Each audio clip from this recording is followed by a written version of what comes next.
నమస్కారం. నేను doctor Varalakshmi, consultant in Medinine homeopathy. సాధారణంగా చలికాలం అన్నది మనం వినగానే చలికాలంలో ఎలాంటి సమస్యలు వస్తాయి అన్నది దీని గురించి తెలుసుకున్నాం. సాధారణంగా చలికాలంలో మనకి ఏమవుతుందంటే ఈ చర్మం అన్నది పొడిబారడం అనేది జరుగుతుంటుంది అనమాట.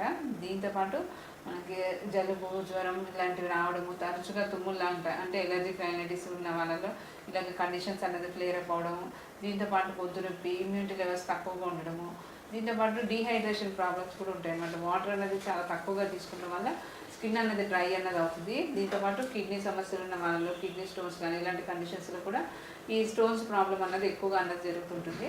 దీంతోపాటు మనకి చలికాలంలో ఏమవుతుందంటే కొంచెం డైజెషన్ కూడా వీక్గా అన్నది అవుతుంది అనమాట. దీనివల్ల అజీర్ణం లాంటి సమస్యలు రావడము, ఇమోషన్ కాన్స్టిపేషన్ లాంటి సమస్య అన్నది అధికంగా అవడం అన్నది మనం చూస్తుంటాం అన్నమాట. కాబట్టి ఈ చలికాలంలో మనకి ఎలాంటి జాగ్రత్తలు తీసుకోవాలంటే ముందుగా మనం తగినంత నీరు అనేది తీసుకోవాల్సి ఉంటుంది. దీనివల్ల స్కిన్ అనేది హైడ్రేట్గా అన్నది అవుతుంటుంది అనమాట. దాంతోపాటు మనకి స్కిన్కి డ్రై అవ్వకుండా ఉండేలాగా కొంతవరకు ఆయిల్ కానీ ఏదైనా మాయిశ్చర్ అన్నది అప్లై చేసుకుంటాం. దాంతోపాటు మనం చర్మం ఫుల్గా కవర్ అయ్యేలాగా క్లాత్స్ అనేది చేయడం, క్లాతింగ్ కూడా మనం కవర్ చేసుకుంటుంటే స్కిన్ అనేది డ్రైనెస్ నుంచి కాపాడుకోగలుగుతాం అనమాట. ఎందుకంటే ఈ స్కిన్ డ్రై అయిపోయినప్పుడు ఏమవుతుందంటే అక్కడ స్కిన్ అంతా రెడ్గా అయిపోయి దురదలాగా రావడము, ఇంకా ఎలర్జిక్ నేచర్ అనేది ఎక్కువ అవుతూ ఉంటుంది అనమాట. దాంతోపాటు మనకి ఇలాగ ఈ ఎలర్జీస్ అంటే జలుబు, జ్వరం ఇవన్నీ అధికంగా ఉన్నప్పుడు మనం కొంతవరకు మనం డైట్ హ్యాబిట్స్ అనేది తీసుకోవాల్సి ఉంటుంది అనమాట. తాజా పండ్లు, కూరగాయలు ఇవి ఎక్కువగా తీసుకుంటాం. దీంతోపాటు మనకి విటమిన్ సి ఎక్కువగా ఉండేలాగా ఫుడ్స్ అన్నవి ఎక్కువగా తీసుకుంటాం. గోరువెచ్చని నీళ్ళు తాగడము, గోరువెచ్చని నీళ్ళతో త్వరగా గార్గిలింగ్ చేయడం వల్ల గొంతు నొప్పి ఇలాంటి సమస్యలు అనేవి త్వరగా తగ్గుతుంటాయి అన్నమాట.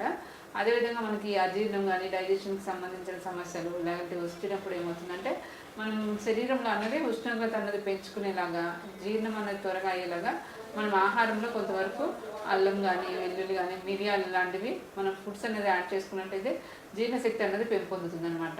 దీంతోపాటు మనకి ఏమవుతుందంటే కాన్స్టిపేషన్ లాంటి ప్రాబ్లమ్స్ కూడా అధికంగా ఉంటాయి. కాబట్టి దీనికి కొంతవరకు హోల్ గ్రెయిన్స్ తినడం కానీ, మనం ఫైబర్ ఫుడ్ ఎక్కువగా ఉండేలాగా పీచు పదార్థాలు అన్నది అంటే కూరలు ఎక్కువగా తీసుకుంటాము. దీంతోపాటు కొన్ని రకాల ఫ్రూట్స్ అనేది తీసుకుంటాం వల్ల మనకి మంచిగా అన్నది ఉంటుంది. మనకి నట్స్ కానీ, ఒమేగా 3 యాసిడ్స్ ఉండేలాగా ఫిష్ కానీ ఇలాంటివి తీసుకుంటాం వల్ల ఏమవుతుందంటే స్కిన్తో పాటు మనకి న్యాచురల్గా ఇమ్యూనిటీ లెవెల్స్ అనేది కూడా బూస్టప్ అవుతుంది అన్నమాట. ఇలాగే వింటర్లో ఎటువంటి సమస్యలు వచ్చినా కూడా దానికి హోమియోలో మంచి మెడిసిన్స్ ఉంటాయి. అదే ఇదర్ స్కిన్ ప్రాబ్లమ్స్ కానీ, జీర్ణానికి సంబంధించిన సమస్యలు కానీ, లేకపోతే జనరల్గా ఇమ్యూనిటీని పెంచుకునేలాగా కూడా అన్నిటికీ మనకి హోమియోలో మెడిసిన్స్ అనేవి ఉంటాయండి. మీకు ఎటువంటి సమస్యలు ఉన్నా కూడా ఒకసారి మెడినైన్ని కన్సల్ట్ అవ్వండి. Thank you. సంప్రదించవలసిన నంబర్ 9398590286 మరియు 9281000268. Website medinine.info.